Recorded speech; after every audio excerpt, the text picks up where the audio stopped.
All right, let's start by saying Barakatah Yahweh, Ba'ashem Yahushai, Ba'ashem, Racha Kudash.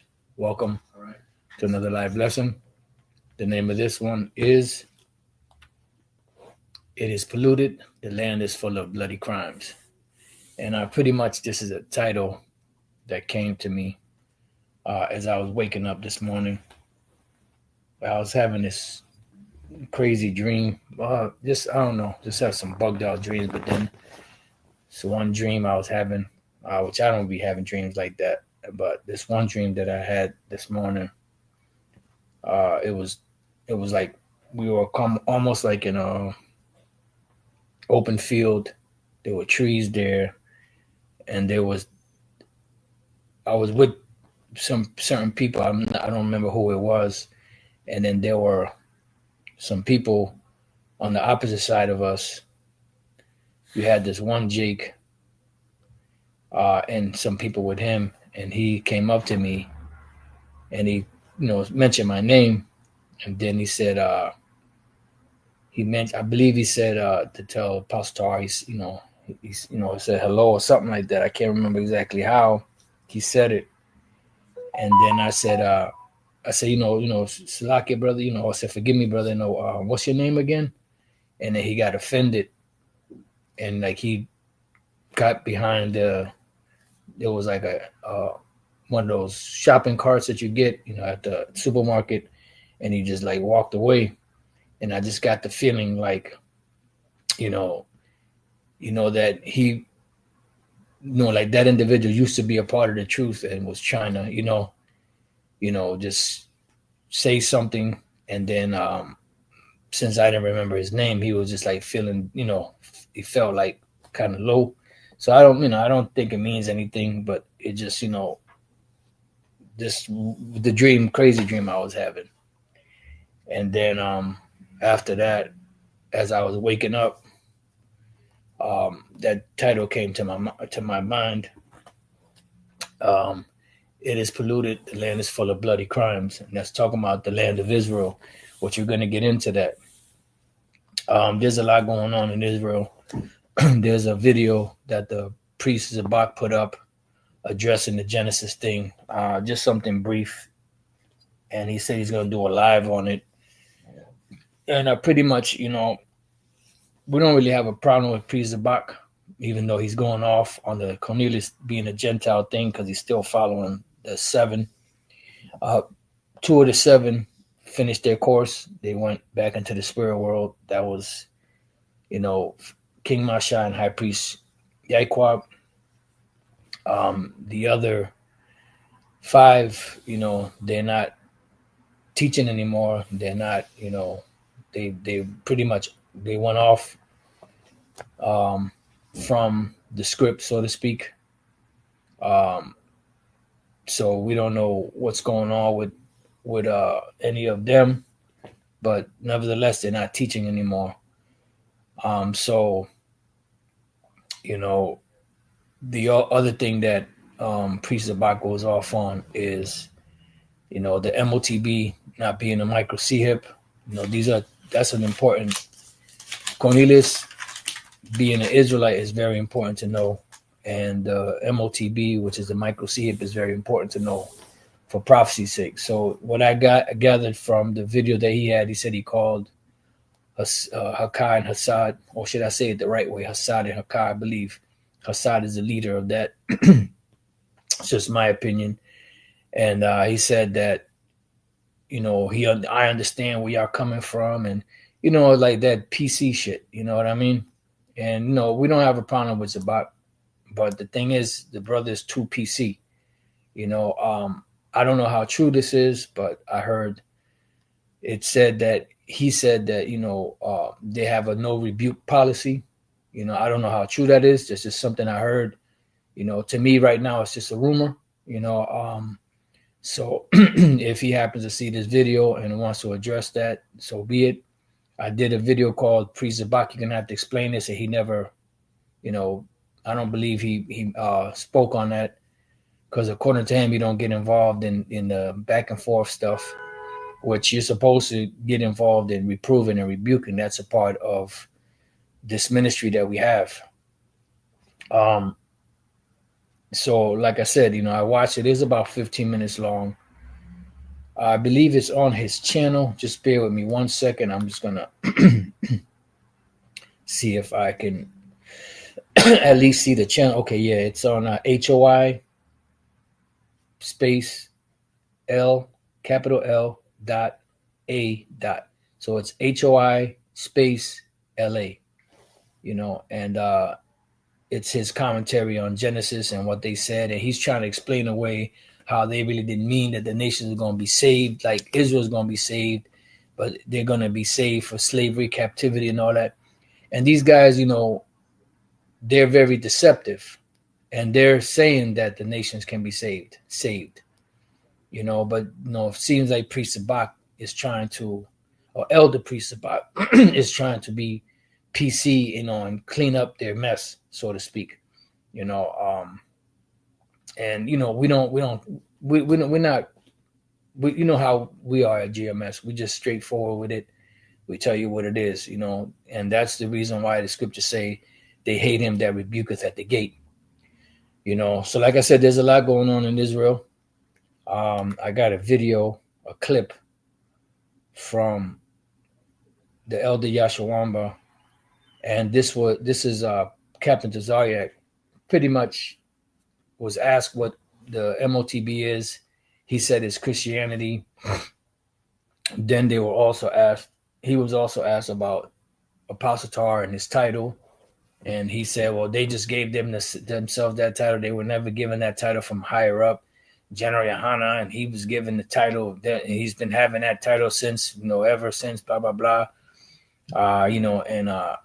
When we had a picnic, and head priest Yeshaya came up, and we went to salute General Yohana when he finally came up. He said, no, don't salute me, salute him, because there's a higher man here than I am. And, he, even though he fell out this is what Captain Zayak said later. He said, even though he fell out the truth, he still gave him that respect, just like David gave Saul the respect and called him the Lord's anointed. So I'm like, what? So does that mean that indirectly you're saying that General Yohana is King David? Maybe that's what they teach.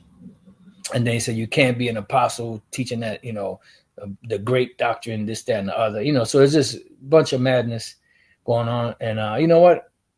I'm not sure how long the clip is.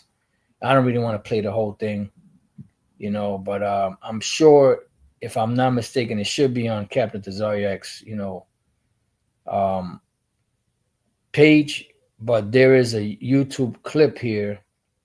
I'm not sure where it's from exactly, but it says, let's see you purchase anything with Christianity, with a question mark at the end. All right. So I'm not really going to play that, because like I said, it's I think it's about, let me see. It's about, so that's why we don't, it's like 3 minutes and 30 seconds. 3 minutes and 30 seconds. 3 minutes and 36 seconds long. So I'm not going to play all of that. So the bottom line is, we're going to get into this lesson. It is polluted. The land is full of bloody crimes. Now, earlier, what I did was a thought came to mind to go to chat, and I went to chat to see what they would say.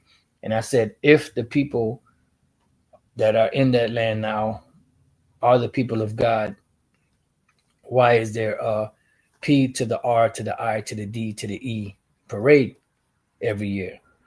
That goes against the law. And they said, well, there's only 20 to 30% of them that are really religious, and you have religious and you have secular and you have this, you have that, you have the other. And I say, yeah, well, then the next point so they gave like a bunch of excuses. And then the next question I asked, well, it says when the real people go back to the land, that the people will, that all the nations will come there to learn of the laws, and that goes against, the Heavenly Father's laws, and they say, yeah, well, and then, pretty much it just kept making excuses, and I was done with chat. I just X'd out of chat and I said, man, good night, chat. or good morning chat. I just, X'd out of it. So, and then, it's controlled, behind the scenes. So they're only going to give you so much, because really it should have just came out straight out and said that you're correct. Isaiah 2 and Micah 4 say that when the people of the Lord go back to the land, that all nations will come to it. And they're saying that, well, that's a messianic thing. That's a future thing. Well, according to them, they're back in the land. And they're saying, well, they don't believe that we're in a messianic age, and the Christians teach the same thing. Yeah, but the point is that when the people of the Lord go back to the land, that's when all the world is going to come to Jerusalem to learn of the ways of the Lord. And a part of the Lord's ways are that lifestyle of the P to the R to the I to the D to the E, the alphabet people, is against the law. And there's a heavy penalty for that. And the penalty is D to the A to the H, D to the E to the A to the T to the H. I'm confusing myself with that that one. And that's Lamb Latin. All right, so let's get into it. So you have these people in the land of Israel today that call themselves the people of the Most High, and they're not. You do have a certain percentage of them that are, because the Israelites have been scattered throughout the four corners of the earth. And that land of Israel has been fought over for centuries, for decades, centuries, millennia. People have been fighting over that land to take it over and to be there. And finally, the people that are there now, which are the mini caps, the tiny tops, the small hats, they're in that land now. And that land is totally polluted. And that land was said to be polluted after because even when Israel, the real Israelites, were there, the land was polluted by the idol worship and the things that Jake was doing. So the Lord kicked Israel out of that land for doing that. So we're going to go into Ezekiel, the 7th chapter. We're going to read some of it and kind of jump around a little bit in there, and you can read the whole chapter. And this is pretty much, just before the destruction of, the Babylonian Empire coming in and taking over the land, and even at that point, when you go way back to roughly around 589 BC, I believe it was, roughly around there, when the first temple was destroyed by the Babylonians, or should I say the Babylonian Empire, which was run by the Assyrians. Esau was there too, and they were helping the Babylonians take us down, and they also got up in there in that land too back then.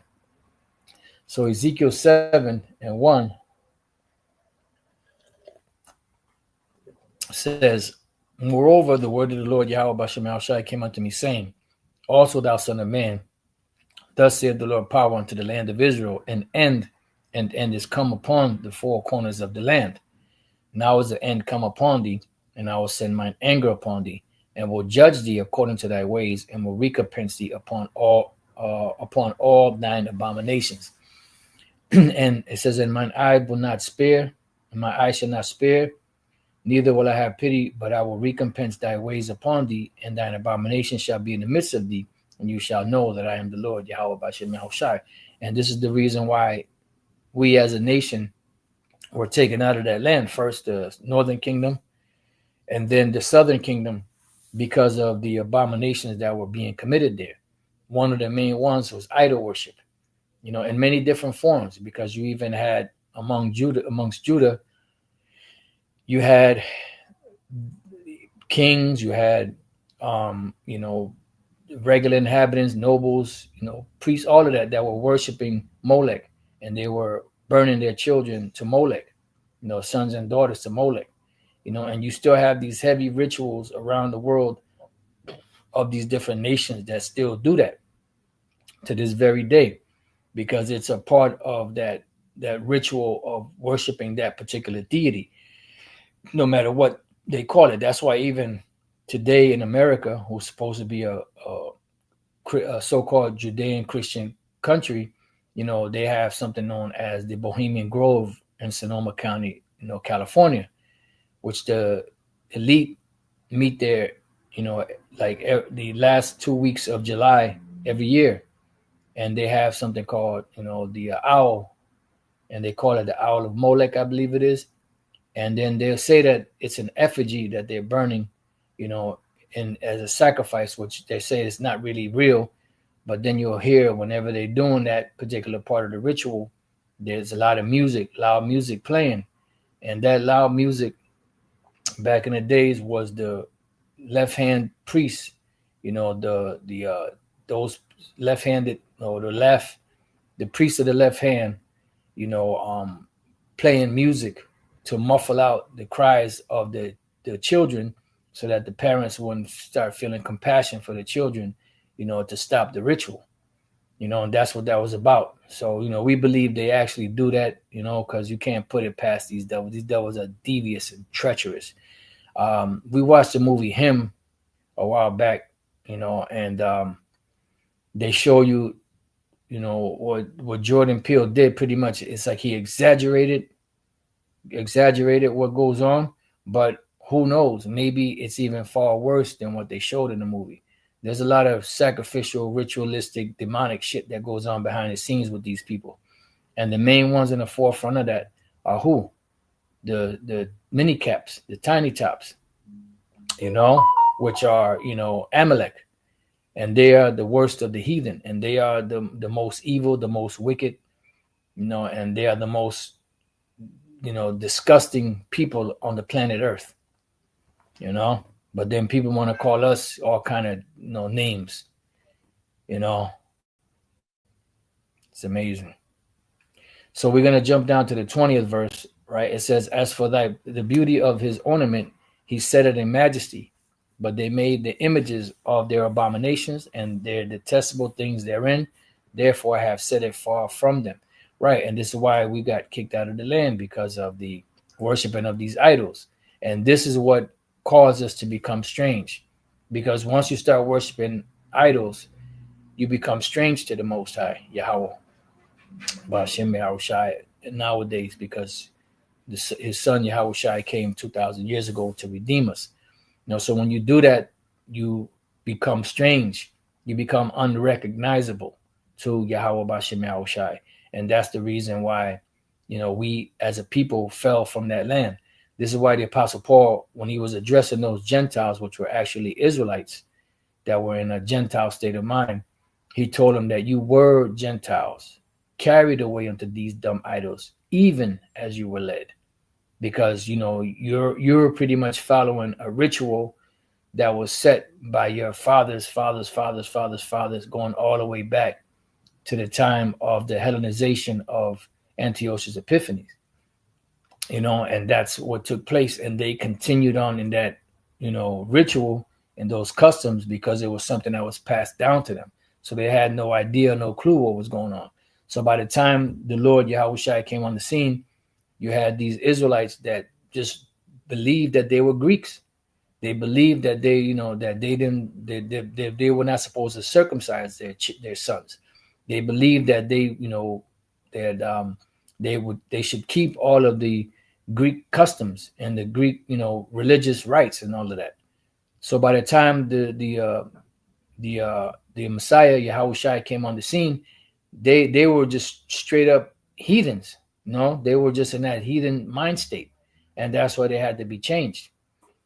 It says, "And I will give it into the hands of the strangers for a prey, and to the wicked of the earth for a spoil, and they shall" what? Pollute it. And that's why that land today is polluted, because the land today, has these, heathens in it. Now let's go from there. Let's go to Luke 21.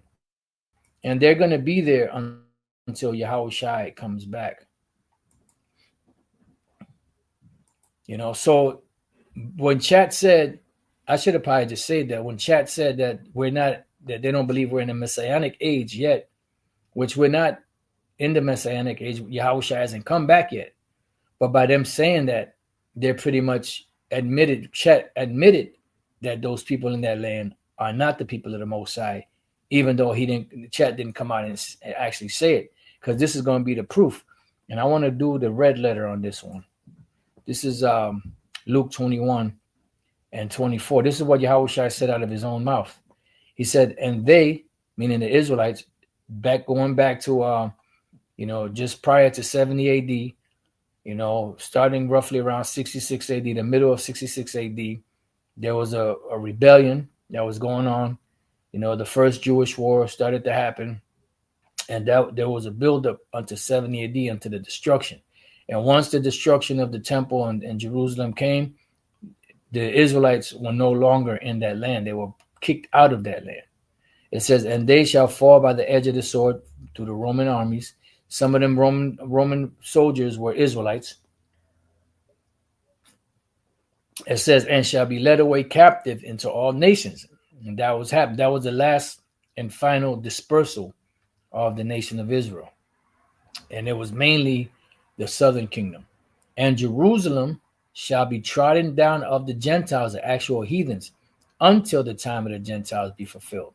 So we're still not in the fulfillment of these nations being brought out of that land.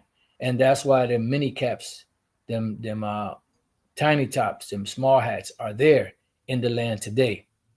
The mini fitteds. That's why they're in that land to this very day, because the prophecy stated, Yahushua said out of his own mouth, that the Jerusalem shall be trodden down of the actual heathens, the Gentiles, until the time of the Gentiles be fulfilled, meaning until their rulership and their kingdoms are up. And we're coming down to this is the final heathen empire, which is the empire of the Edomites. And that's why everything in prophecy points to the Edomites being the last rulers when Yahushua, pops up on the scene, and spins the block on them, so to speak, to take out the ops, So this is the time that we're in. We're in the very end of the last and final heathen empire, which are the Edomites. So let's go from there. So like I said, when Chat said that those small hats don't believe that we're in the Messianic age, we're not. And we just reading right now, the Messiah himself, Yahushua, said that Jerusalem shall be trodden down of the Gentiles until the time of the Gentiles be fulfilled. So indirectly, Chat said that those are not the people of the Most High. And that's why all nations are not coming there to, learn of the laws, statutes, and commandments of Yahweh, the Heavenly Father, Yahweh Bashem Yahushua, because the people of the Most High are not there. This is why there's so much debauchery going on, because they control the government, so they control what goes on. But they're saying, well, they don't really, they back up the LGBTQ, the alphabet thing and all that. They back it all up. They allow the freedom of expression, the freedom of this, that, and the other, which shows you that they're not the people. Because if they were the people, they would crack down on that. They would enforce those laws. Ain't they enforcing? Ain't they getting them Palestinians out of there? Ain't they, making war all over the planet on people that disagree with them, that don't want them to, that have an opinion against them, whether they're doing it physically or whether they're doing it through censorship or whatever. So why is it so hard for them to establish order in that land and establish the laws of the Torah, in that land? Because they're not the people. So let's go from there. Let's go to the book of, back to Ezekiel 7 and 22. Matter of fact, I read 21 again. And I will give it into the hands of the strangers for a prey, and to the wicked of the earth for a spoil. That's the Edomites. And they shall pollute it. And that's what's happened. The land of Israel is polluted today. Matter of fact, let's see what this word polluted is. And they shall pollute it. The word is halal. Halal. I've seen this before. With the cha. Halal. To profane. defile, pollute, desecrate, begin, profane oneself, defile oneself, pollute oneself ritually. And that's what they're doing. Ritually, they're polluting it. Sexually, they're polluting it. To be polluted, be defiled. So when you allow all these things to happen, you're pretty much polluting the land. It says here to violate the honor of, dishonor, to violate a covenant. So they're violating the covenant by allowing all this debaucherous behavior to go on in that land, to treat as common.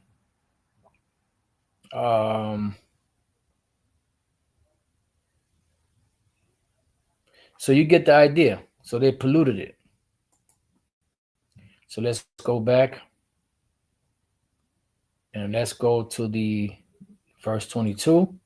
It says, my face will I turn also from them. It says, and they shall pollute my secret place, for the robbers shall enter into it and what? Defile it. Now let's see what the word defile here is. This is the same word. Yep, the same word, defile. Figured defile and pollute would be the same thing. Halal. It's the cha. Sometimes you have the word halal. Sometimes you have the word halal. All right. So let's go from there to the book of Ezekiel 35.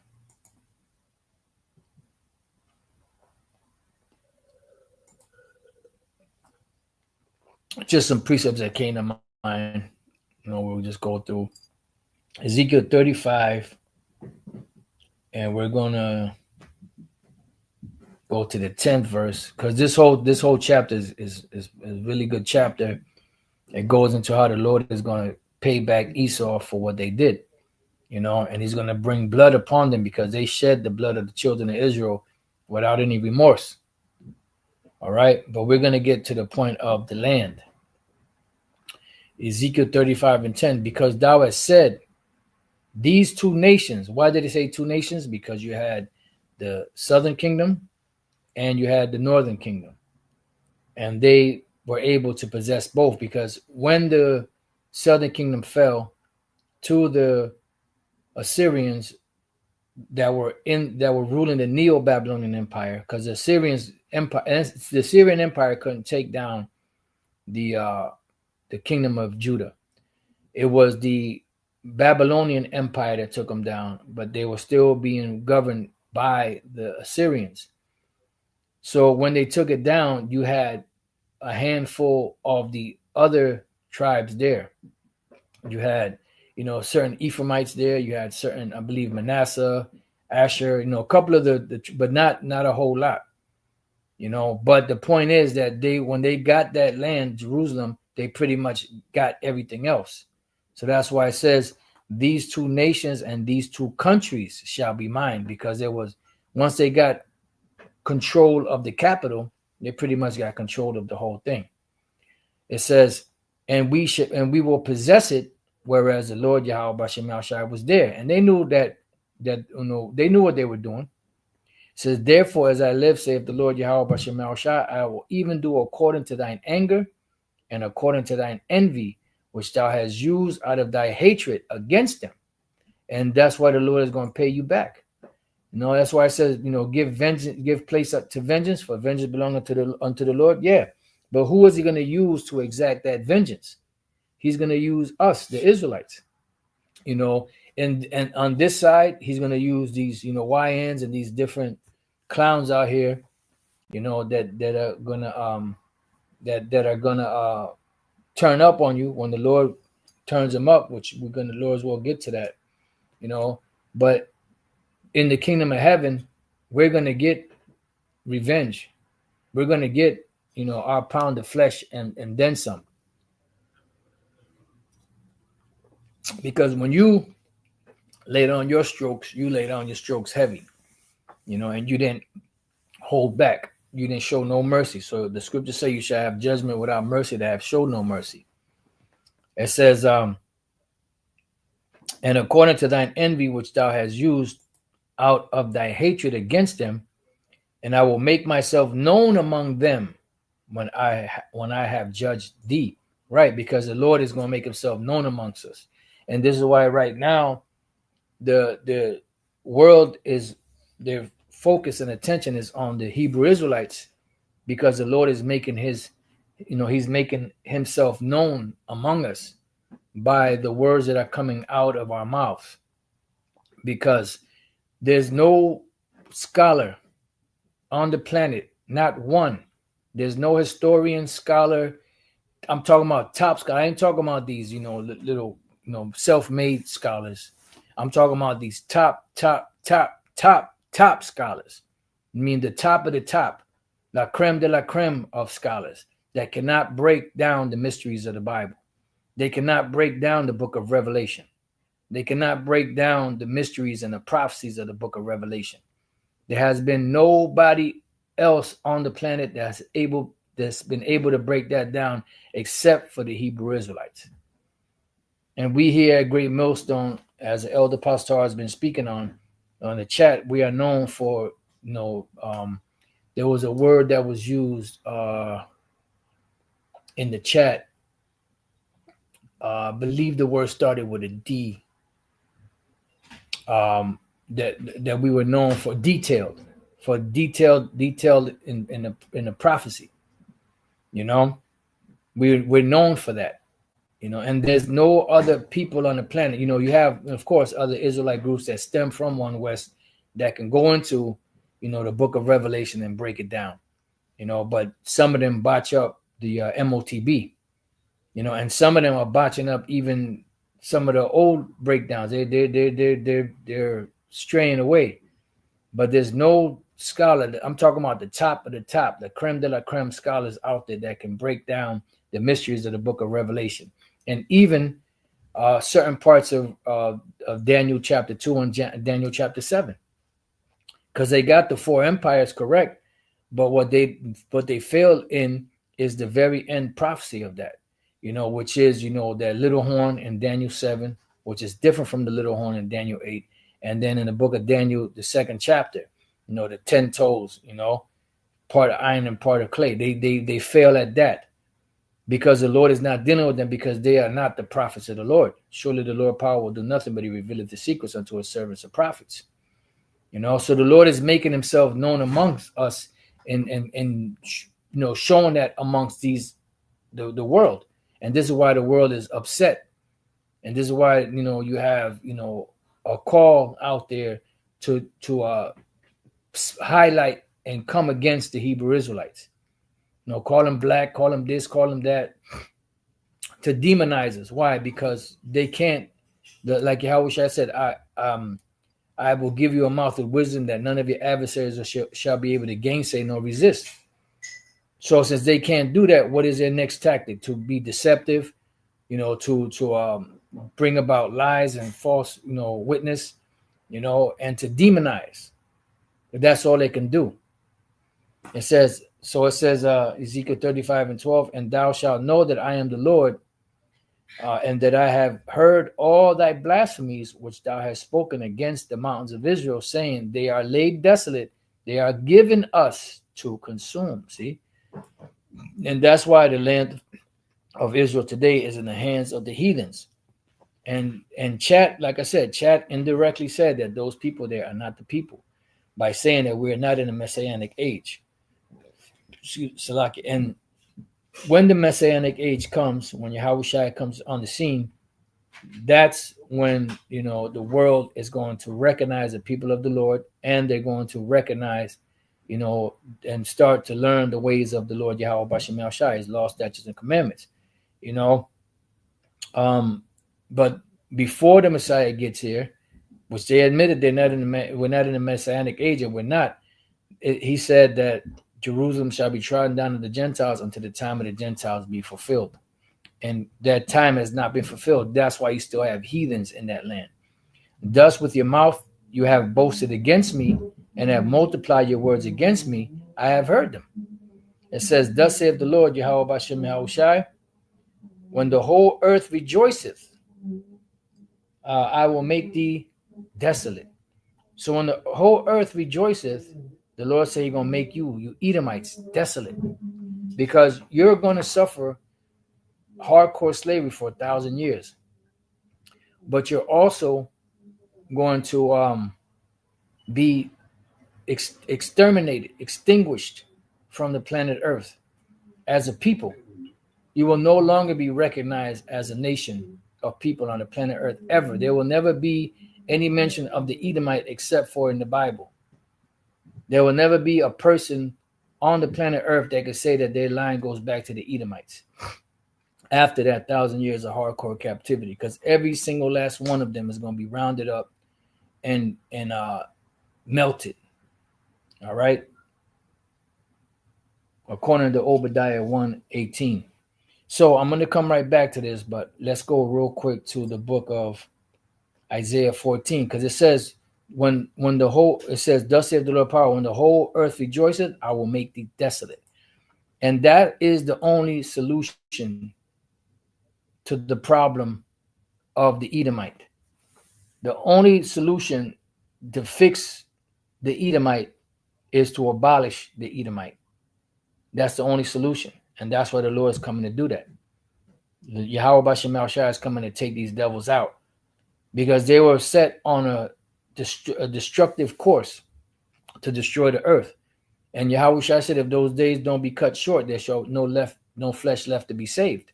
But for the elect's sake, those days shall be cut short.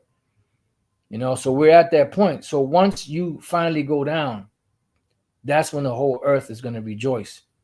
And eventually, you're going to be annihilated off the planet Earth. Off the planet. So Isaiah 14:4 says that thou shalt take up this proverb against the king of Babylon and say, how have the oppressor ceased? The golden city ceased. And that's when these devils go down. The Lord hath broken the staff of the wicked. A staff represents like a walking, like something that props you up. It says, and the scepter of the rulers, meaning their power, their rulership, and the rulership of Esau, they have the rulership of Esau, they have helped, or should I say, they have put into power on a small level as a vassal, the rulers of the earth. So when your power goes down, so does the power of all these different rulers and nations around the planet Earth that are backing your agenda. It says, he who smote the people in wrath with a continual stroke, he that ruled the nations in anger, is persecuted and none hindereth. Why? Because it's the time of your visitation, the time when you go down, you Edomites. It says the whole earth is at rest. When you go down, when you're put back into subjugation. That's why it says that when the beast had that deadly wound, they couldn't deceive the world anymore. The world got a little break for a period of 1,000 years plus when these devils went down. This is why you didn't have, you still had wickedness going on the earth, but not on the level that you have today with these devils. Because let's go real quick to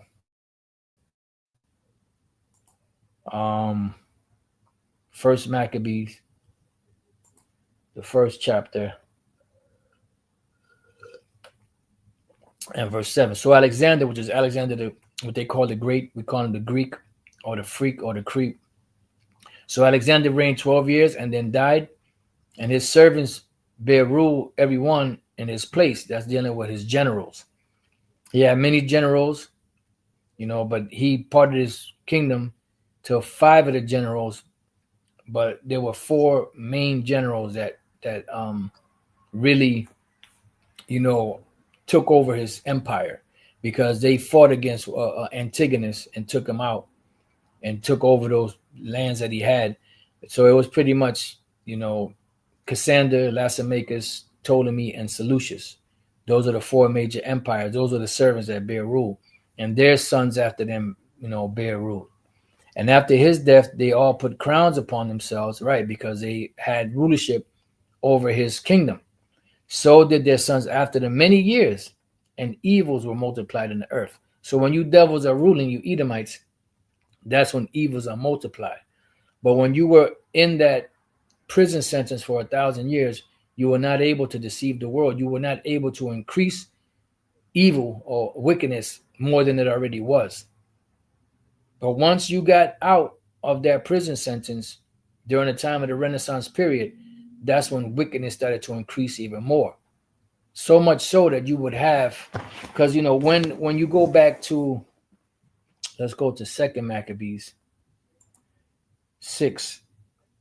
Even when you go back to the time of the Greeks, there were things that were done that were not allowed, but you had even Israelites that were doing that because the Israelites became more wicked than the wicked. Second Maccabees 6. I'll start at 1. The point is in 4. Not long after the king sent an old man of Athens to compel the Jews, the Israelites, to depart from the laws of their fathers and not to live after the laws of the Most High. Right. And this was always going on. But this was like one of the main times this really happened under the rule of Antiochus Epiphanes. And to pollute also the temple in Jerusalem and to call it the temple of Jupiter Olympius, and that in Gerizim of Jupiter, the defender of strangers, as they did desire that dwelt in the place. The coming in of this mischief was sore and grievous to the people, for the temple was filled with riot and reveling by the Gentiles, the actual heathens, who dallied with the harlots and had to do with women within the circuit of the holy places. Right, this is temple prostitution. And besides that, brought in things that were not lawful. So these devils, man, they have no there's nothing sacred in their sight. They are an evil, wicked people. There's nothing holy to them. They don't even, honor each other. They are cutthroats. They are lowlifes. They are just soulless individuals. That's why when you look at them, you can see that empty, evil, shark look in their eyes. They don't have any emotion. They're dead while they're walking. You could look at them. You could look in their eyes. You could see how evil. You could look at the Pope. You could look at, the Rothschilds, the Rockefeller. You could look at all of them, and you could see that dead, evil look in their eyes. That demonic, spirit. A lot of those tiny tops, mini caps, you could see that in their face too. Even when they're talking, you could see that they're lying. These are some evil, wicked people. So let's go, get rid of this. Let's go back to Isaiah 14:7. Now it says, the whole earth is at rest and is quiet. They break forth into singing. When you are brought down, when you are persecuted and none hindereth. When you go down, the whole earth is going to rejoice because you've been the main problem, the main oppressor of the world. But the nations allow it because, first of all, it's prophecy. And second of all, you're giving them goodies. You're making them rich. Like the scriptures say, a gift destroyeth the heart. So because you give them these gifts, they allow this BS. But that's why it says the nations have drunken of a wine, therefore the nations are mad. But now the nations are starting to fight back and rebel. Why? Because it's prophecy. Let the weak say I am strong. And the Lord is stirring up these nations for war. Because World War III is going to happen. You're not going to be able to, to stop it. World War III is going to happen. World War III is prophesied and World War III will happen. There's no stopping it. There's nothing that you could do. There's no peace treaty you could sign. There's no amount of money that you could pay to these nations to stop it. Matter of fact, when we go to Isaiah 13 and 17, it says, behold, I will stir up the Medes. Who are the Medes? Today are the Russians. The ancient Medes were the brown-skinned people of Japhet, but the land that the Medes had, and even above that, the Russians possessed that. Or the Russians had control of what you know as Georgia, Russia, and that borders down into the land of the Medes, and even beyond that, up above that, where Russia is, that's where the Medes are today, the modern day Medes, which are not the actual Japhetic Medes. Just like the Greeks today that call themselves Greeks, they're not descendants of the actual Japhetic people. They are descendants of Alexander the Creep. Now you do have some that go back to actual Japhet, which are the brown skin ones, but the actual Edomites that come from Alexander, Philip, Ptolemy, Seleucus, and all of them, they were all Edomites that took on the name of Greeks, or the title of Greeks. Just like today you have the Russians today would be the modern day Medes, so you could understand. It says, "Behold, I will stir up the Medes against them, which shall not regard silver, and as for gold, they shall not delight in it." So they're not going to be worried about money. There's not enough money in the world that you can pay the Russians off, the Chinese, or any nation on the planet Earth to stop World War III from coming, because it's prophesied. Let's go to Proverbs 16:1.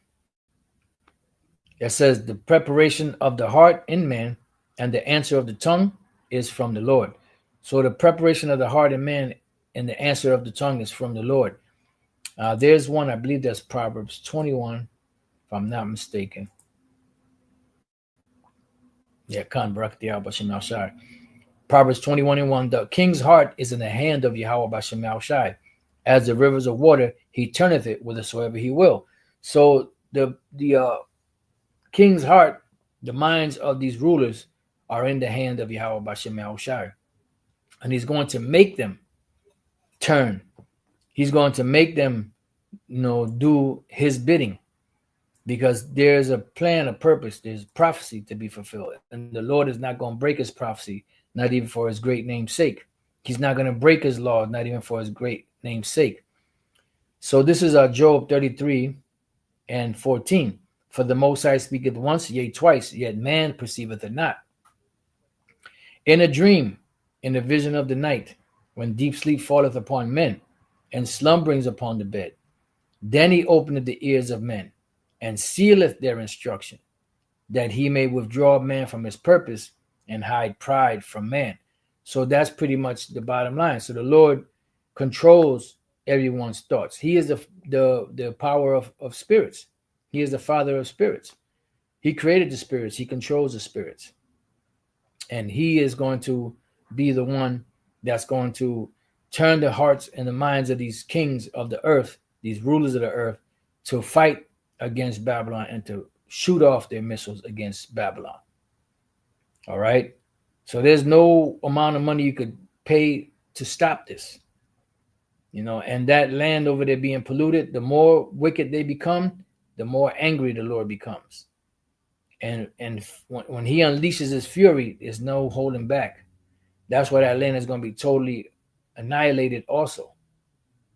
But the difference is America is going to be annihilated as a sign of what it is to be wicked, and a place of wickedness, what happens to the wicked. Just like today, they still having a hard time finding the areas where Sodom and Gomorrah and the other cities were at, because of the great destruction the Lord brought upon them, his indignation, to show you how he feels about that. And even in the book of Peter, the apostle Peter spoke about that those things were set as an example for those that afterwards should live ungodly.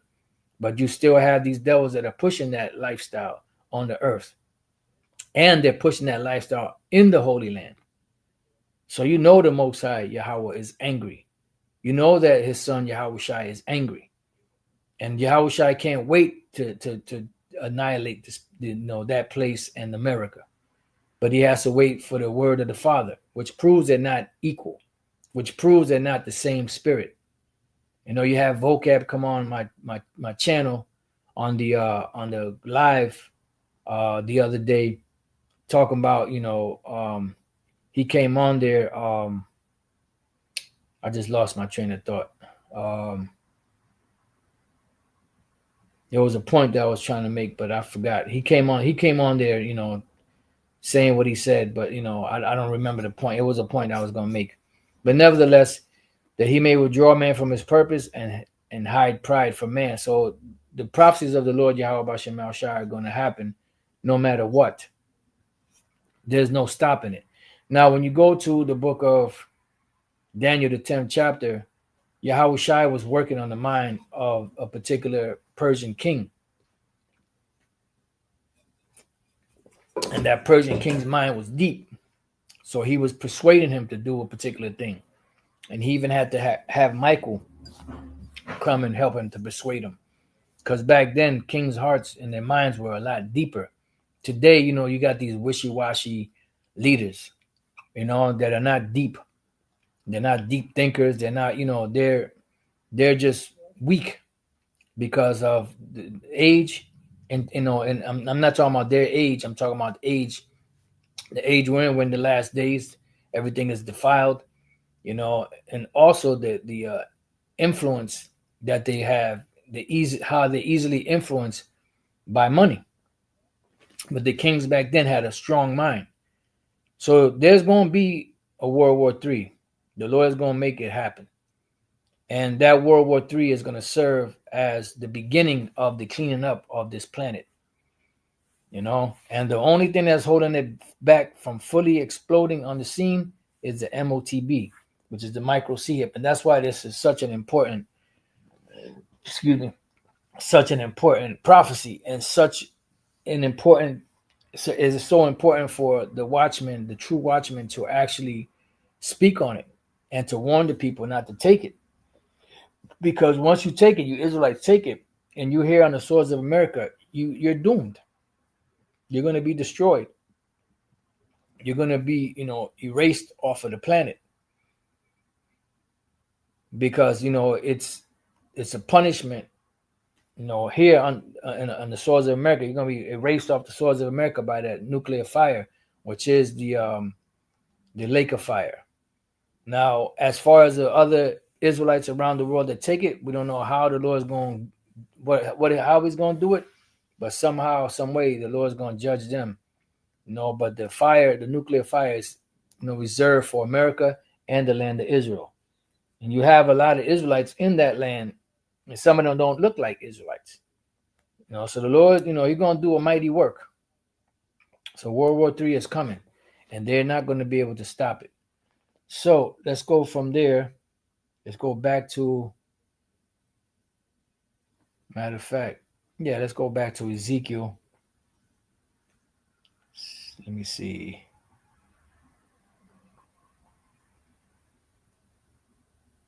You know what? Let me go from there to Ezekiel 36, because we were dealing with how in Ezekiel 35, these devils got the land of Israel into their hand with the joy of all their hearts, because they pretty much got a hold of, and they're slowly but surely moving in on the whole land. But back then, they did have a portion of it, and the two families was a representation of the nation of Israel. But back then, you only had a handful of the northern kingdom that was there. So you didn't have the fullness. But the land, you did have the possession of the land back then, and you had the possession of the land today. So if you were really the people of the Most High, wars would stop around the world, and all nations will be coming to you to learn the ways of Yahweh Bashem Yahushai. And like I said, in Chat GPT, indirectly it said you're not the people, because they said we're not in the Messianic age, and you are in the land of Israel. And the Lord said, Yahushai said out of his own mouth, he said that the land of Israel Jerusalem shall be trodden down of the Gentiles until the time of the Gentiles be fulfilled. So indirectly, Chat told on you, and you try to control it, but the truth is out. Cat's out the bag, dude. Inside joke. So Ezekiel 36:1, also thou son of man, prophesy unto the mountains of Israel, and say, ye mountains of Israel, hear the word of the Lord, Yahweh Bashem Yahushai. Thus saith the Lord power, because the enemy have said against you, aha, even the ancient high places are ours in possession, which we read in Ezekiel the 7th chapter. And we read in Ezekiel the 35th chapter, they got the possession into their hands with the joy of all of their heart. They rejoice at this moment. You know, just like the nations were always salivating for the Lord to destroy us. That's why it says in Lamentation. Let's go there real quick and we'll come right back to this. Lamentation 2 and 15. It says, all that pass by clap their hands at thee. They hiss and wag their head at the daughter of Jerusalem. You know, like he's like tis, tis. You know, like, man, look at this. These are the people of the Most High. Look at them. Look at how degenerate they are. Look at what they've been reduced to. And that's how the nations look at us, saying, "Is this the city that men call the perfection of beauty, the joy of the whole earth? What's this? These are none but niggers, spicks, spooks, wetbacks, tontos. All thine enemies have opened their mouth against thee." So all these nations are going to pay. See, we get on Esau the most because Esau is the top ruler right now, and the history of the wickedness that he did to us is the freshest. But don't forget that all of these nations are going to get equal ass whippings, equal rods upon their heads. The iron rod crashing upon their heads. But the thing is that the most recent and the most fresh memory in our mind is the wickedness that Esau did, the conquistadors, the British, the so-called Americans, all of these devils, the French, all of them. They all going to get an equal opportunity ass kicking. But all the nations are also going to get their just due too. They're not going to get away. Because in Jeremiah, the 30th chapter, it says, all thine enemies, even all of them shall go into captivity. So ain't none of them escaping. So how the fuck are the nations going to be saved? And Priest of Bach, man, please stop being PC, bro. Scriptures speak about rebuke, reprove, that others may be sound in the faith. I don't understand what is PC. That was never a thing in back at One West. That PC shit. No, don't say no. I mean, you did have some instances, but for the most part, there was a lot of rebuke going on. And that's a part of our culture, like Elder Yashwamba used to say years ago. Rebuke and reproof is a part of our culture. So where the hell is this spirit coming from? This PC, soft Israelite spirit. Where's it coming from? I don't understand it. And them two devils, those are two demons, Hakkad and Hassad. Or should I say it the right way? Hassad and Hakkad, those are two demons. And they're teaching that the nations can be saved. They're not teaching that the nations are not going to. They're teaching the nations can be saved. And they're very deceptive. Two demons. Might be Philetus and Hymenaeus. One of them might be Alexander the Coppersmith. Who knows? It says, all thine enemies have opened their mouth against thee. They hiss and gnash their teeth. They say, we have swallowed her up. Certainly this is the day that we look for. We have found, we have seen it. Right. They have found, they have seen it. So they look for this day. And when we fell as a nation, they were rejoicing. And this is all these nations want. You better believe that the higher ups know who the hell we are. Let's go to Lamentations 1 and 21. This is one of my favorite of all time. They have heard that I sigh. Right, we're catching hell. They hear it and they're glad. There is none to comfort me. Right, who shall bemoan thee, O Jerusalem? That's why nobody give a shit about us. Ain't nobody having a bleeding heart for us. But when anything else happens to any of these nations, everyone's up, concerned. But when it happens to Jake, oh, that's just a nigga. That's just a spick, All mine enemies have heard of my trouble. They are glad that thou hast done it. Right? They're glad that you brought us down. They're glad that you have us in such a destitute state. It says, thou will bring the day that thou hast called, and they shall be like unto me. So this is going to be the original trading places. Because we are going to trade places. If you've never seen that movie Trading Places with Eddie Murphy, Dan Aykroyd, that was produced by Aaron Russo, I suggest you go and see that movie, rent it, buy it, whatever. And that movie shows you a glimpse into the future of these bankers and how there's going to be, Jake is going to come up, we're going to come up, and Esau is going to come down. Esau right now, Esau is in, they living it up. More, Randy and Morte, they living it up. Randolph and Mortimer, they living it up. But then eventually they're going to be in a poorhouse. And I'm not just talking about the poor. I'm talking about they're going to be in pits. They're going to be lowered and low. They're going to go back to the base devil that they're supposed to be. Because they're in a position that they're not supposed to be in, but they are supposed to be in it because the Lord set them up, but they are the basis of men. Let's go real quick before we go back. Let's go to Ecclesiastes 10 and 7. It says, I have seen servants upon horses. Who are the servants? Esau. And what in a depiction of that is the Teddy Roosevelt. I think that was Teddy Roosevelt. That was a Rough Riders. Teddy Roosevelt statue at the museum, a Natural History Museum. I believe that was it. Let me see.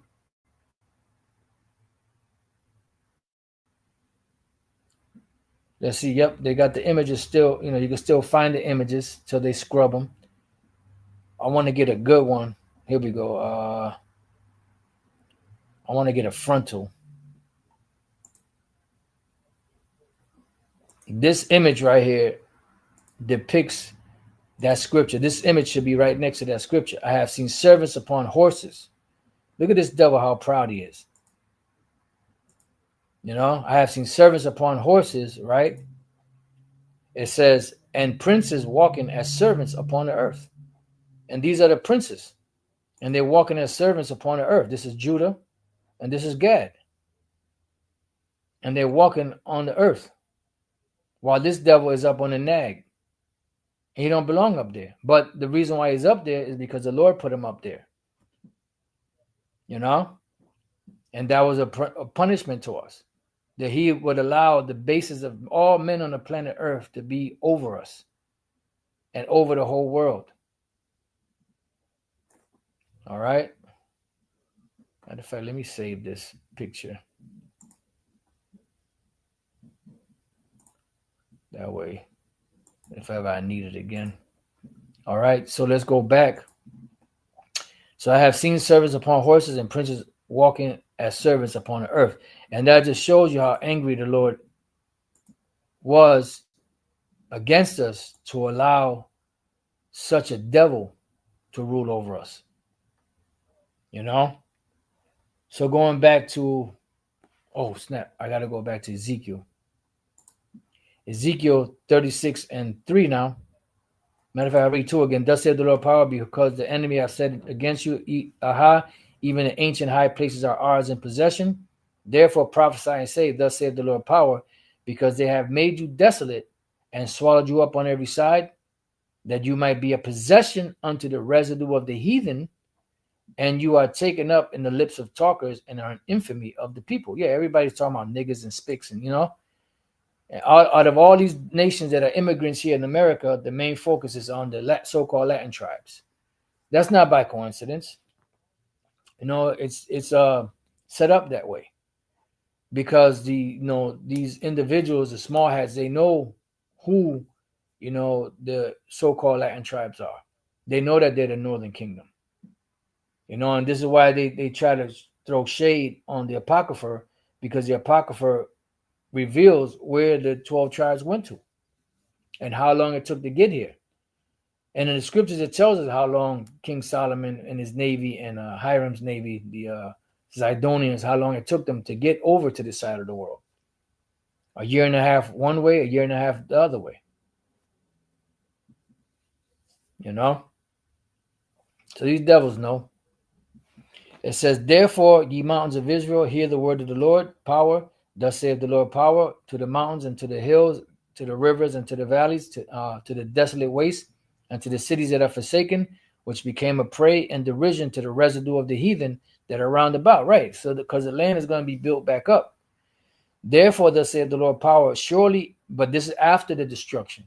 Surely in the fire of my jealousy have I spoken against the residue of the heathen, against all Idumea, which is a Greek way of saying Edom, which goes back to the Hebrew Adawam, which means red, which have appointed my land into their possession with what? The joy of all their heart, with despiteful minds, to cast it out for a prey.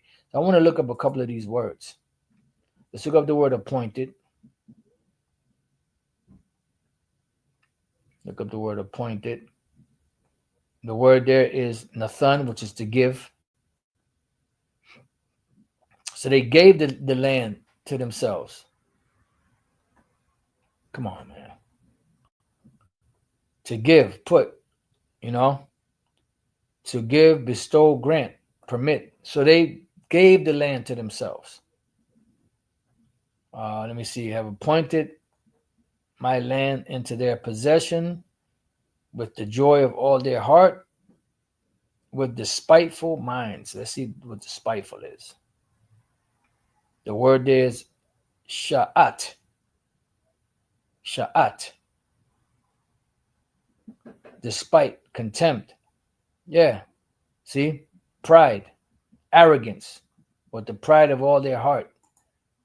Despite, to cast it out for a prey. Let's see, cast it out. Magarash, common land, open land, suburb. Yeah, so they pretty much just took over our land. And cast it out for a prey. I want to look at some of these other versions, see what it says there.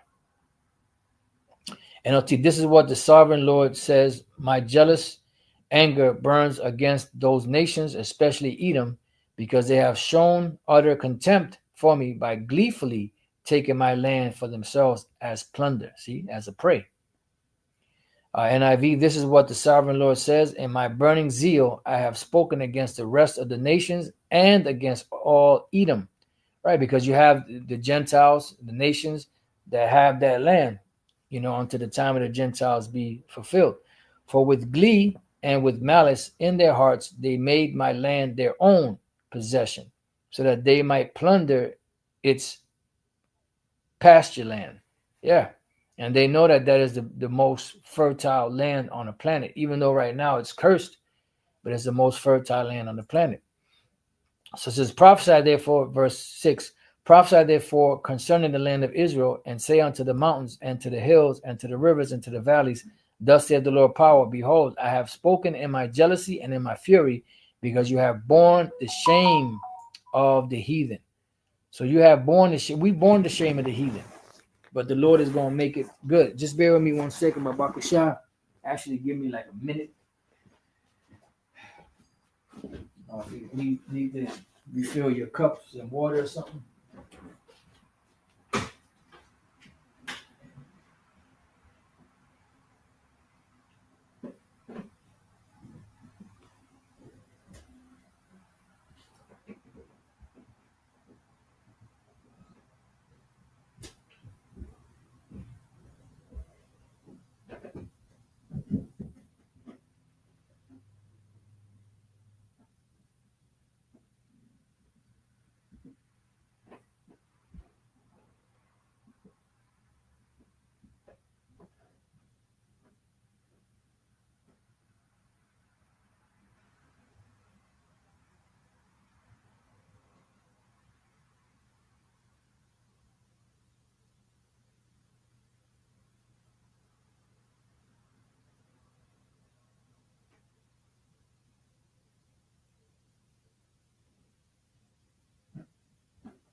right.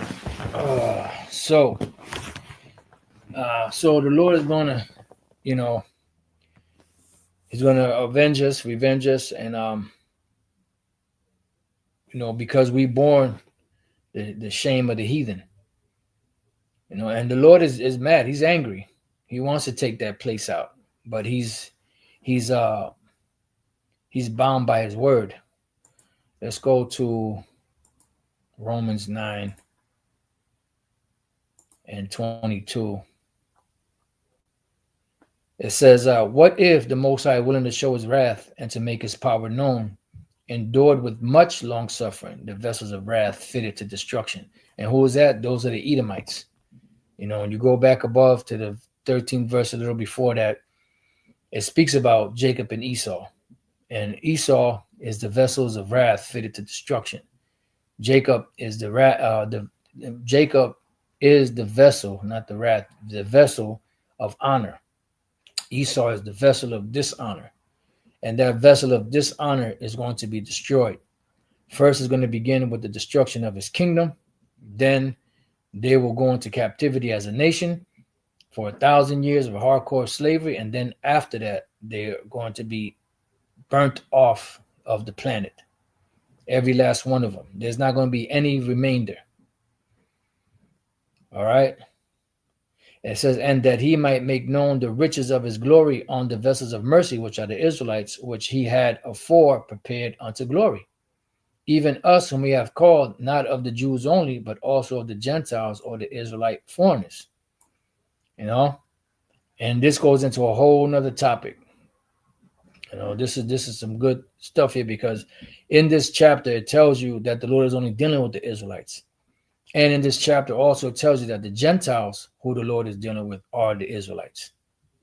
All right, so let me bring this back. Let's go back to Ezekiel 36:7. Therefore, thus saith the Lord power, I have lifted up mine hand. Surely the heathen that are about you, they shall bear their shame. Yeah, and this is why right now the Lord is, before the Lord brings judgment on any nation, He first, reveals, the judgment that's coming prior to it coming. That's why the first step to judgment is what? Revelation. When you go to 2 Thessalonians, the 2nd chapter, the 8th verse, then shall the wicked be revealed, whom the Lord shall consume with the spirit of His mouth, which are the prophets, and shall destroy with the brightness of His coming. Because after that comes the actual judgment. So we're in the final stages of the sentencing stage. We're at the end of the sentencing stage. There's not really too much more we could say of the wickedness that you've done, even though we could say more and more, because more and more comes out every day, and we're just, pretty much right now sentencing you to your future judgment. And when the Lord is ready for you, when you push your agenda of the MOTB, the microchip worldwide, that's when the Lord is going to rain down His judgment upon you. And that's what we're waiting for. And that's just the beginning of your sentence. The beginning of your sentence is fire, and the ending of your sentence is fire. And throughout the midst of your sentence is going to be fire. It says, but ye, O mountains of Israel, you shall shoot forth your branches and yield your fruit to my people of Israel, for they are at hand to come. Right. And that's why the prophets are here right now. The mountains of Israel represent the government of Israel, and that's the prophets underneath Yahweh Bashem Yahushai. You have King David on down there, set thrones of David.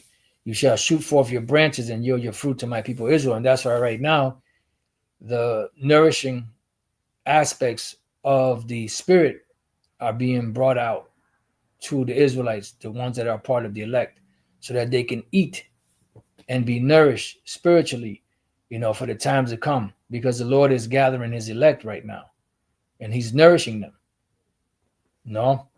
It says, yield your fruit to my people Israel, for they are at hand to come. Right. And we are in this time right now where the Israelites that have been scattered throughout the four corners of the earth are being gathered right now. Because you have this foolishness out there that the Lord is going to save all nations, and that was never a part of the contract. That was never a part of a deal that the Most High made. The Lord never made a deal with those nations. The only thing that those nations did was they were actual servants. Now, if they did good, if they were a good servant, you ain't just gonna beat a good servant, even though he's a heathen. You ain't just gonna beat his head and he's doing everything he's supposed to do. But when they go off, the scriptures teach you and tell us how to deal with an evil servant. Matter of fact,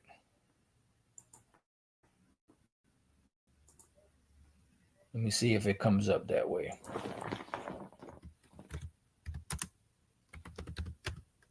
I know there's a couple in the. Here we go. Sirach 33:26. Barak the a yoke and a collar do bow the neck. So are tortures and torments for an evil servant. Right. And that's why you have an evil servant, you bust his ass. But if the servant is doing you right, doing you good, like Eleazar, Abraham's servant, you're not just gonna bust him in the head. But if he gets out of order, if he gets out of line, if he gets a little too uppity, then you gotta check him. That's why it speaks about the bruises and all that. Let's see, Sirach 42:5. And of merchants in different selling, yeah, because merchants are demons, and that's why they'll rip your ass off. Of much correction of children, and to make the side of an evil servant to bleed, right? Because if an evil servant is evil, and you don't check that evil servant, guess what? That evilness is going to spread to the other servants, that might be decent servants, and that aggressive demonic evil spirit in that servant is going to jump on the other ones. So you got to keep them in check. And that was pretty. Although this is going into Israelites that are out here teaching the truth, and are not are not fervent. They're not doing the Lord's bidding, and the Lord's going to deal with you too. Matthew 24:48. But and if that evil servant shall say in his heart, my Lord delayeth his coming, and then he gonna get a portion with the unbelievers, with with that destruction. So that's so you see what you're supposed to do to these servants. There was something else, but I can't think of it right now. So let's go back to Ezekiel 36 and 9. It says, for behold, I am for you, and I will turn unto you, and you shall be filled. You shall be tilled and sown, right? Because right now the land of Israel, which is the most fertile land on the planet, is polluted right now. It's cursed. And that's why it can't grow things like it should. This is why you have to import things into that land, which you never had to before, because there's a land flowing with milk and honey. But the land is cursed right now. So it's not yielding what it used to yield. It still yields certain things, but it's not yielding like it used to. And this is a curse really that goes all the way back to Cain. Even though Cain and his descendants were destroyed during the time of the flood, they came back through the seed of the Edomites. And that continued on to this day, that the earth is cursed. And the only time the earth is going to get healed and blessed again and be under a blessed vibration is when the kingdom of heaven is established and Yahweh Bashem Al-Shai is established back on the earth, and the people of the Most High, the true Israelites, the so-called Negroes, Latinos, and Native American Indians, and wherever they may be scattered on the planet, are established back as the holy people of Yahweh Bashem Al-Shai. And the men of Israel are going to be the priests of the earth. And the men of Israel, the top echelon government are going to establish true order, justice and order on the planet Earth. And this is where we're heading. And I will multiply men upon you, all the houses of Israel, even all of it. And I will multiply men upon you, all the house of Israel, even all of it, because the seed or the promise that the Lord made with Abraham was to all of his seed. So these demons out there, like Bishop Nathaniel and the IUIC that's teaching that Israelites are going to burn in hell, and the GOCC that's teaching that if you don't repent, you're going to burn in hell. You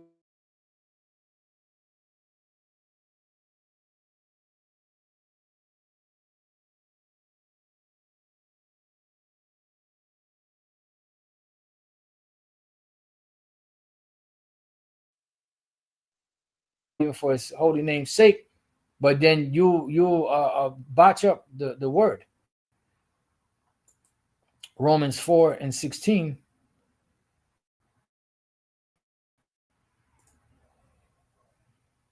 It says, therefore it is of faith that it might be by grace, meaning salvation, to the end the promise which was made to who? Abraham, Isaac, and Jacob, might be sure to what? To all the seed. What all seed? All the seed of Israel, which is the chosen seed, the chosen people of the Most High. Not to that only which is of the law, right? Because you had those that were keeping the law, but to that also which is of the faith of Abraham, right? Which you had the Israelite foreigners that were brought into this thing by faith, who is the father of us all, so that it might be sure to what? To all the seed. Let's go from there to Psalms 22 and verse 30, I believe it is. Yep, a seed shall serve him. It shall be accounted to the Lord for a generation. They shall come and shall declare his righteousness unto a people that shall be born, that he have done this. So when you scroll back up to that seed, verse 23, ye that fear Yahweh, Bashem Yahushai, praise him. All ye the seed of Jacob, glorify him and fear him. All ye the seed of Israel. So that seed that's going to serve the Lord are the Israelites. And that's why in the book of Romans, the 9th chapter, which these demons are trying to use, these apologists are trying to use, they're hurting themselves with this. They're trying to say that this here in Romans 9 verse 7 and verse 8, this is talking about Israel. This is not talking about Israel. Verse 6 is talking about Israel. So what the Apostle Paul was saying, that just like not all the Israelites are Israelites because you only have an election among Israel, so all of the seed of Abraham is not going to be saved, because Abraham had 8 sons, but only one of them was the elect or the chosen. So the same way that not all of Israel is going to be saved, only the elect in this time, you also had an election among the seeds of Abraham, which was one, and that was Isaac. And it narrows it down as you continue to read. But they try to use this, and because it says, verse 8, that is, they which are the children of the flesh, these are not the children of the Most High. They're trying to equate that with just because you are of the flesh of Israel. No, because when you read the verse above it, it's talking about Abraham and his seeds, because he had eight children, 8 sons, and all of those 8 sons were not heirs. All of those 8 sons were not of the promise. This is why he gave Ishmael and the other 6 sons by Keturah, he gave them blessings. He gave them, gifts, and he sent them away from Isaac. Why? Because they would not inherit anything that was given to Isaac, because the promise was to Abraham and his seed, singular, Abraham, Isaac, and Jacob. That's why Abraham wanted to give his blessing and his inheritance to his firstborn, which was Ishmael. And the Lord said, nah, I heard you concerning Ishmael. That's why his name is Ishmael, Yashamai Allah. I've blessed him. I'm going to make him great. But my promise I'm going to make with you and with the son that you're going to have with Sarah. That was going to be the son of the blessing, or the son of the promise. So you got to get it right. And then as you read this whole chapter is dynamic. And the Lord's will, I wanted to get into this chapter breakdown again, if the Spirit allows. That's on the agenda, Lord's will. All right, so let's go back to Ezekiel 36 and 10. And I will multiply men upon you, all the house of Israel. See, because all of Israel shall be saved. And I have a list of scriptures where that madness that these IUIC members are teaching, beginning with their one leader, Bishop Nathaniel, that if you're Israelite and you don't repent, you're going to go to hell, you're going to burn in hell. That cuts all of that shit, because the Lord's going to forgive all of the sins of Israel in the kingdom of heaven. They're going to, the ones that don't repent on this side are going to be burnt up here in America. But when the kingdom comes, they'll come back through the ones that make it. He never thought you'd see the day when you see all this madness being taught, from the former One West camps. It's a sad thing to see.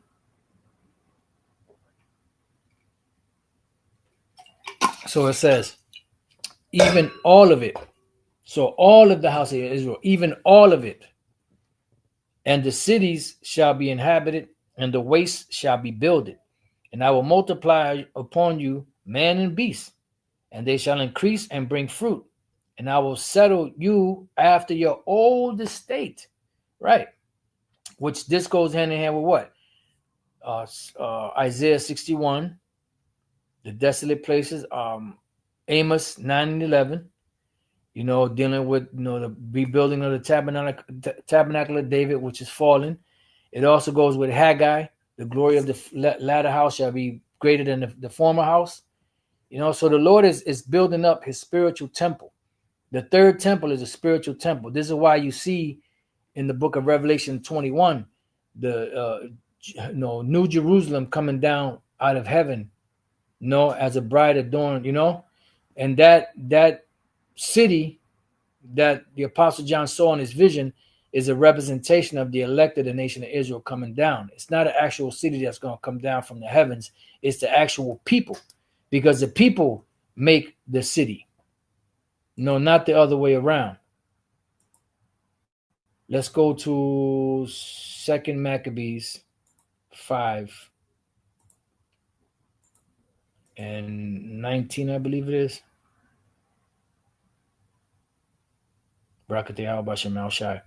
Nevertheless, the Most High did not choose the people for the place's sake, but the place for the people's sake. So when you see that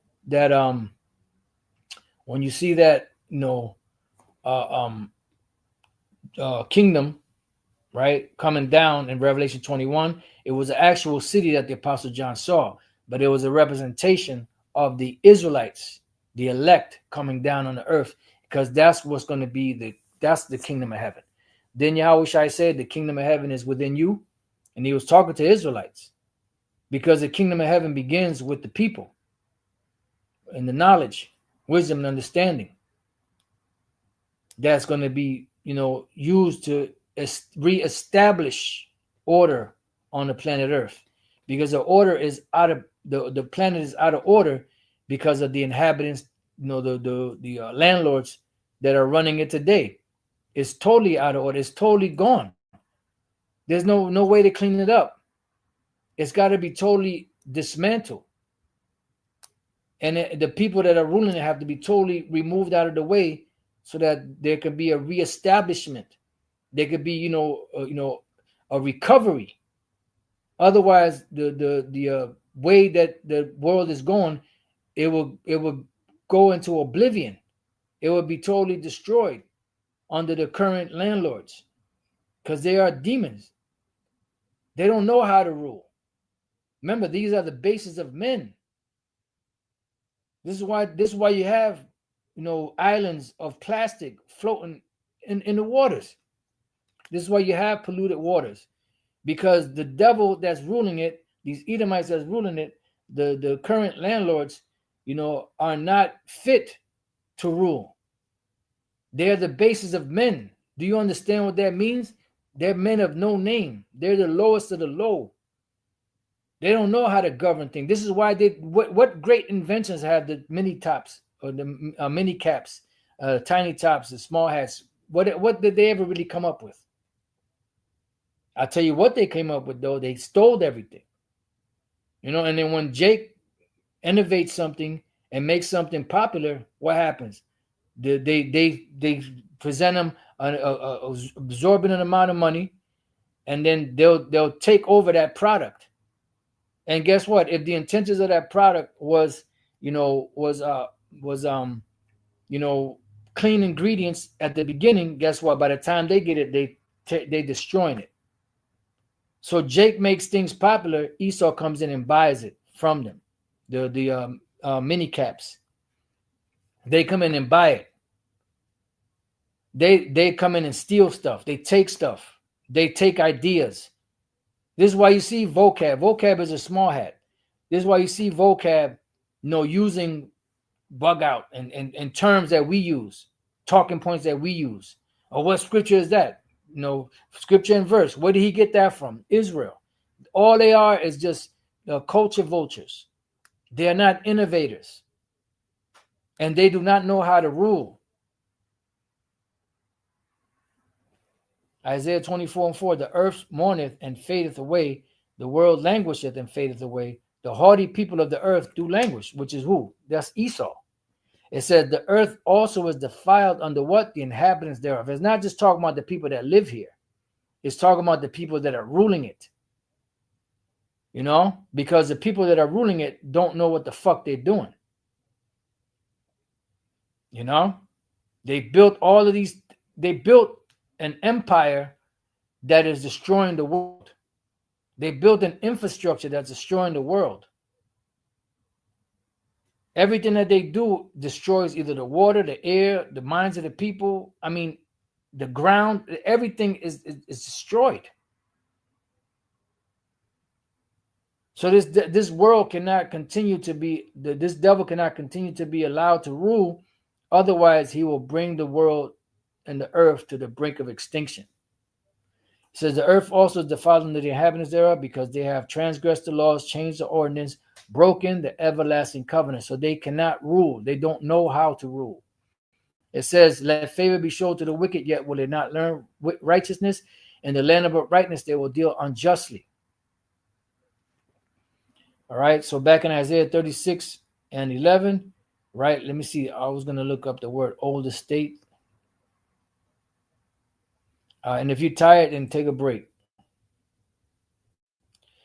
Quadama, antiquity. See, former state or estate or situation. You can't go back to a former state that you were never a part of. The nations were never a part of this. So when the Lord said he's going to build us up according to the former state, he's going to rebuild us back as the Israelites. The nations never had a part of that. They never had a part of that. Because I even asked, Google, show me a scripture in the Old Testament that all people are God's people. And they gave me two scriptures. Let's see if I can remember. What was that other one? Was it? Let me see something. Damn, I wish I could remember the other one. One of them was Psalms 82. Right here, Psalms 82:8. Arise, O Most High, judge the earth, for thou shalt inherit all nations. Meaning all people on the planet Earth are the Most High's possession. That's all that means. That doesn't mean that all people are his people. Let's see. Right here, CSB. Rise up, the Most High, judge, O Most High, judge the earth. For all the nations belong to you, meaning they're your possession. You own them. You created them. But there was another scripture that they brought out. I'm trying to remember what that other one was. And they just pretty much flipped it. Let me see if I could word that real quick. Let me go to all. I'm sorry, not AI mode. All. Damn it. All. Let's see. Let me see. Scripture. Let me see something. How did I word that?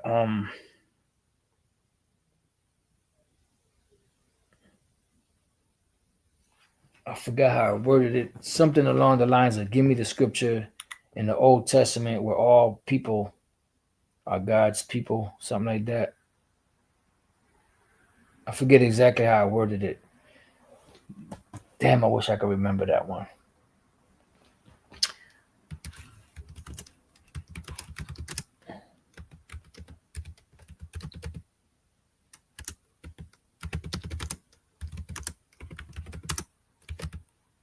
Oh, in scripture in the Old Testament.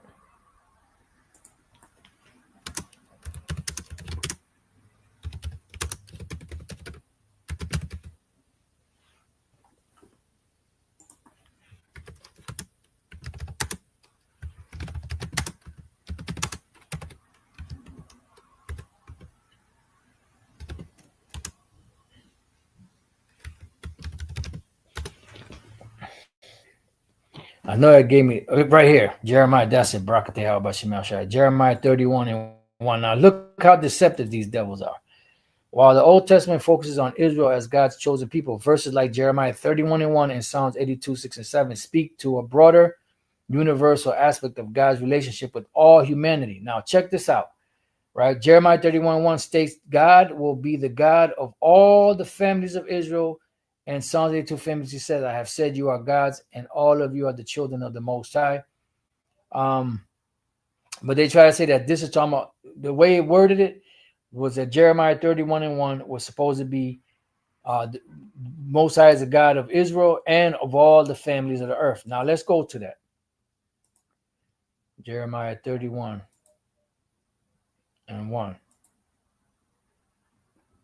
It says, at that same time, saith the Lord Yahweh B'Shem El Shai, will I be the power of all the families of Israel, and they shall be my people. There's nowhere in there that mentions all the nations.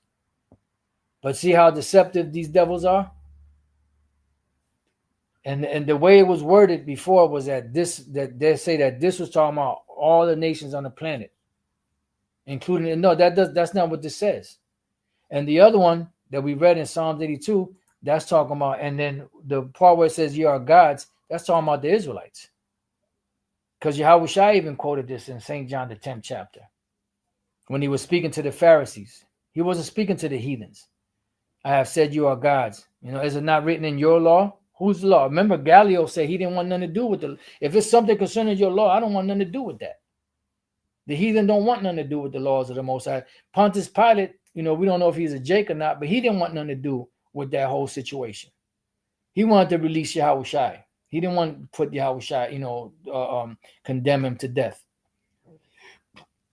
So these nations are not concerned with our laws. These nations are not gods. When Yahweh Shai said, is it not written in your law? I said, ye are gods. He was talking to Israelites. This chapter right here is talking about Israelites. And down here, when it speaks about an inheritance of all nations, you have Israelites among all nations. But all nations do still belong to the Most High, period. So there's no scripture that says that all people are God's people. And we just read in Jeremiah 31 where they try to say that's dealing with all people. That's not talking about all the people of the planet. And I wish I could find it the way it was written before.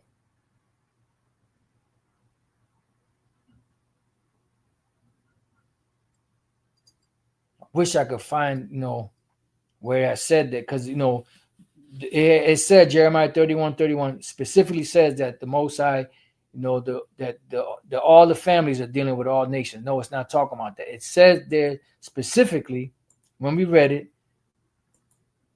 it said in Jeremiah 31:31 specifically, at that same time, saith the Lord Yahweh B'Shem El Shai, will I be the power of all the families of Israel, and they shall be my people. That's it. And then when you go to Amos, chapter 3:1, it says, hear this word that the Lord has spoken against you, O children of Israel, against the whole family which I brought up from the land of Egypt, saying, you only have I known of all the families of the earth, therefore I will punish you for all your iniquities. And when we go to Isaiah 40:15, this is what he feels about the other nations. Behold, the nations outside of the nation of Israel are as a drop of a bucket, and are counted as a small dust of the balance.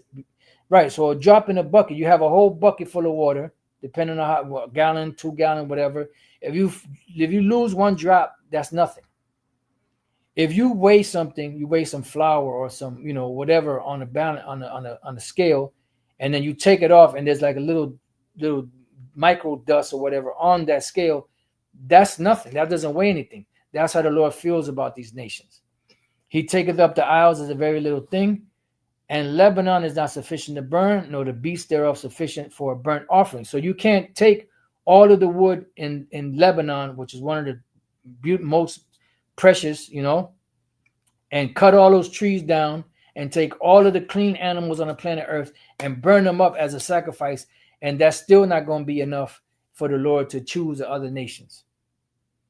And Lebanon is not sufficient to burn, nor the beasts thereof sufficient for a burnt offering, because the nations are nothing to the Lord. It says, all nations before him are what? Are as nothing, and they are counted to him less than nothing and vanity. And even Ezra said that in 2 Ezra 6 and 54.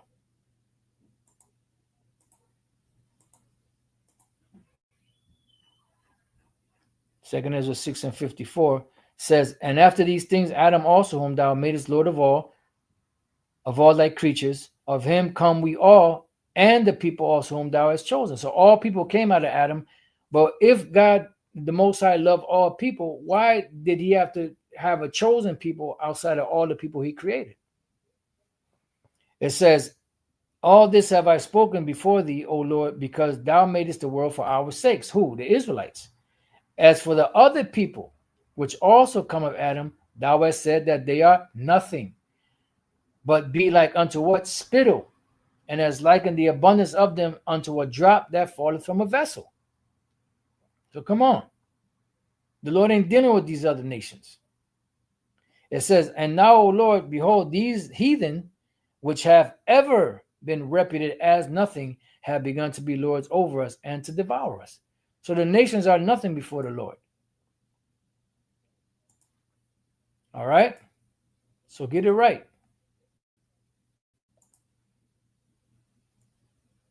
Let's go back.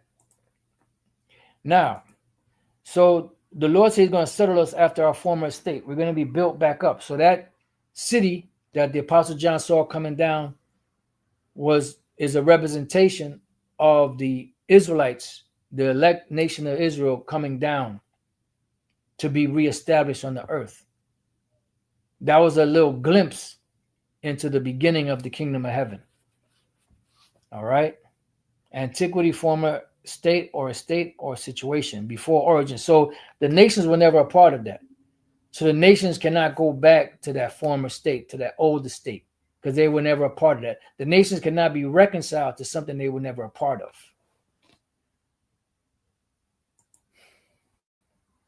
But no matter how much you bring that out, no matter how many times you bring it out, these devils are going to circumlocute. They're going to keep going right back to the first beginning, argument that they brought. What about the Gentiles? Motherfucker, didn't we just explain to you for the last hour, who the Gentiles are and how the Lord ain't dealing with the heathen? He's only dealing with the Israelites. And then you'll spend another hour, and then he'll go right back to the goddamn same question. What about the Gentiles? That's why, like the Apostle Tara said, call the cops on these devils. We don't want nothing to do with you. We're tired of dealing with you. We dealt with you for decades, and it's the same tired-ass argument. And no matter how many times you explain it to them, they're not going to get it, especially these Edomites. They are the deaf adder that stop at their ears. So it says, and will do better unto you than from the beginning, and you shall know that I am the Lord. So I am Ezekiel 36:11. And I will multiply upon you man and beast, and they shall increase and bring fruit, and I will settle you after your old estates, and will do better unto you than at your beginnings, and you shall know that I am the Lord, Yahweh Bashem Yahushai. Yea, I will cause men to walk upon you, even my people Israel, and they shall possess thee. So when the people of the Most High go back there, everything's going to be back to normal, back to how it's supposed to be when Yahushai is there. So chat, like I said, once again, chat indirectly said that the people that are there are not the people of the Most High. Yahushai said that Jerusalem shall be trodden down of the Gentiles until the time of the Gentiles be fulfilled. And we're coming to that point now. And thou shalt be their inheritance, and thou shalt be their inheritance, and thou shalt no more henceforth bereave them of men. Thus saith the Lord power, because they say unto you, the land devoureth up men, and has bereaved thy nations. Therefore thou shalt devour men no more, neither bereave thy nations any more, saith the Lord Yahweh Bashem Yahushai. Neither will I cause men to hear in thee the shame of the heathen any more. Neither shalt thou bear the reproach of the people any more. Neither shalt thou cause thy nations to fall any more, saith the Lord Yahweh Bashem Yahushai. Right, because this is nations, plural that we're reading here from the 13th verse to the 15th verse is talking about the Israelites. He's talking about the Israelites. Because the Israelites were split into two nations. That's why when you read further down, it says there shall be, in the 37th chapter, there shall be no more two nations, but one. And each tribe is like a nation within itself. So, going back to Ezekiel 7 and 22, my face will I turn also from them, and they shall pollute my secret place, for the robber shall enter into it and defile it. And that's what they did, and they're still defiling it to this very day. Make a chain, for the land is full of bloody crimes, and the city is full of violence. See? And that's why you see all this violence going on there. When the people of the Most High are back in their land, there will be no more wars. There will be no more peace. Ever since these devils got there, it's been nothing but wars and peace breaking out all over the planet. Madness. And it's just ramping up. It's getting worse and worse because the people of the Most High are not in that land. Let me hit a couple more precepts and then we can get ready to close out. Let's go to Zechariah 12.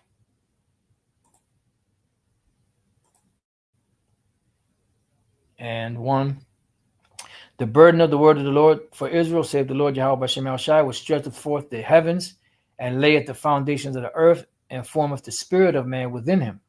Behold, I will make Jerusalem a cup of trembling unto all the people round about, when they shall be in the siege both against Judah and against Jerusalem. And in that day will I make Jerusalem a burdensome stone for all people. All that burden themselves with it shall be cut in pieces. And that's why the Lord's going to cause Jake to turn up.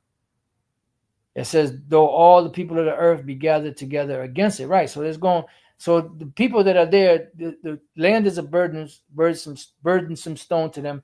But also the Israelites, the Lord's going to cause them to turn up. Let's go from there to Genesis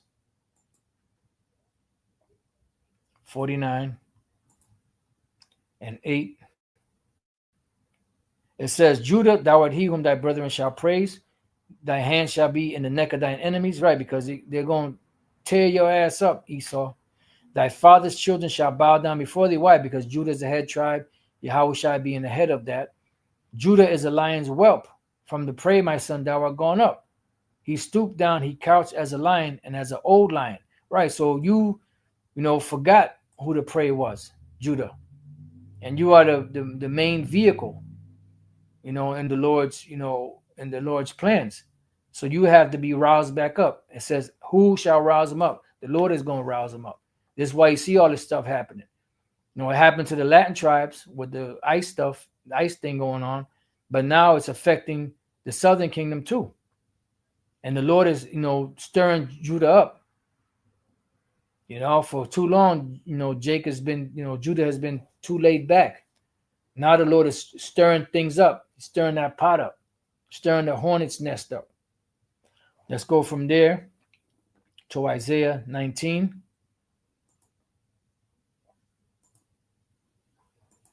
And 16. It says, and that day shall Egypt be like unto women. Right, that's dealing with here in America, Esau. And it shall be afraid and fear because of the shaking of the hand of the Lord Yahweh Shem Shai of hosts, which he shaketh over. Right, because the Lord is stirring things up. It's time to wake up. It's time to wake everything up. It's time to stir it up. And the land of Judah shall be a terror unto Egypt. Right, so Jake is going to turn up. Judah is going to turn up. And when Judah and Ephraim get together, forget about it. It's over. It's over for you devils. And that's why these devils are, trying to get the Latin tribes removed, whether you are here legally or illegally. They're trying to get all of them out. They're even trying to get Gad out of here. Why? Because these devils know who we are. They know the threat, spiritual threat that the Israelites pose. Because we are the Lord's people. And once Jake wakes up and starts calling upon the names of Yahweh Bashem El Shai, it's over for you devils. Over. And that whole argument about Acor, him being a heathen, if he's actually a heathen and he joined to Israel, that ain't nothing different than Esther, when the people were afraid and scared and they joined themselves to Israel. So what? You converted. So what? What that mean? That makes you an Israelite now? No. Still a heathen. Still going into captivity. Everyone that maketh mention thereof shall be afraid in himself because of the counsel of Yahweh Bashem El Shai of hosts, which he have determined against it. Right. And this is right here. In that day shall 5 cities in the land of Egypt speak the language of Canaan and swear to the Lord Yahweh Bashem El Shai of hosts. One shall be called the city of destruction. And what is the language of Canaan? It's Hebrew. When you go to I believe it's the NLT, it says, in that day, 5 of Egypt's cities will follow the Lord of heaven's armies. They will even begin to speak Hebrew, the language of Canaan. One of these cities will be Heliopolis, the city of the sun, which is really the city of destruction. I ain't talking about the city of the sun because that doesn't appear in there. But the point is, the Hebrew language is the language of Canaan. All right. So going, let's go from there to one more, Micah 5, and then we'll finish out in Ezekiel 7. Micah 5 and 7. It says, and the remnant, which is the residue of Jacob, shall be in the midst of many people, as a dew from the Lord. Yeah, so you see, Jake is here in the midst of all these different other heathen nations. This is the mingled people in the book of Jeremiah, either 50 or 51. As the showers upon the grass, right? Because when it rains, the water is everywhere on the grass, right? That tarrieth not for man, nor waiteth for the sons of men. Why? Because the Lord is going to rouse Judah up. He's going to rouse Ephraim up. He's going to rouse the tribes up out here, and they're going to get busy on these devils and on these nations. But the elect are not going to be a part of that. The elect are going to be shielded from all of that. It's going to get hairy out here. And the remnant of Jacob shall be among the Gentiles, actual heathens, in the midst of many people, as a lion among the beasts of the forest, as a young lion among the flocks of sheep, who, if he go through, both treadeth down and teareth in pieces, and none can deliver. Thine hand shall be lifted up upon thine adversaries, and all thine enemies shall be cut off.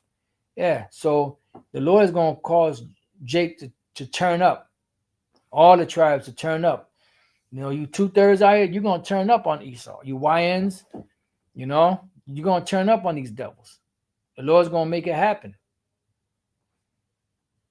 So now let's finish up in Ezekiel 7 and 23. Make a chain, for the land is full of bloody crimes and the city is full of violence. And that's why there's, no peace over there in the Middle East, so-called Middle East. There's no peace in the land of Israel. Why? Because the people of the Most High are not there. Wherefore I will bring the worst of the heathen. Who's that? That's Amalek, Scumalek.